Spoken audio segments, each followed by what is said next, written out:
Serious గా government job కొట్టాలని prepare అవుతున్న ప్రతి ఒక్క విద్యార్థి క్వశ్చన్ జాగ్రత్తగా గమనించండి. ఈ క్వశ్చన్ నేను పెన్ను పేపర్ లేకుండా సాల్వ్ చేస్తున్నాను, మీరు కూడా సాల్వ్ చేయగలరేమో ట్రై చేయండి.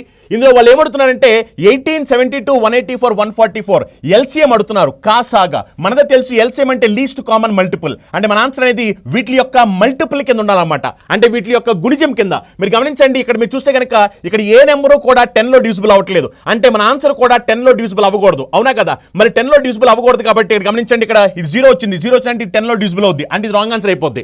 నెక్స్ట్ అలా మీరు గమనించండి, ఇక్కడ కనిపించిన నెంబర్స్ అన్ని కూడా ఏమిటంటే ఈవెన్ నెంబర్స్, అంటే మన ఆన్సర్ అనేది ఈవెన్ నెంబర్ అయి ఉండాలి, కానీ ఇది ఏమిటంటే ఆడ్ నెంబర్, అంటే ఇది కూడా ఆన్సర్ కాదు. మరి రెండింటిలో ఏదో ఒకటి మన ఆన్సర్ అవుద్ది, అవునా? ఇప్పుడు జాగ్రత్తగా గమనిస్తే కనుక ఇక్కడ 18 ఉంది. 18 ఉందంటే ఏమిటంటే ఆ నెంబర్ అనేది 9 చేత అలానే 2 చేత భాగించబడాలని అర్థం అనమాట.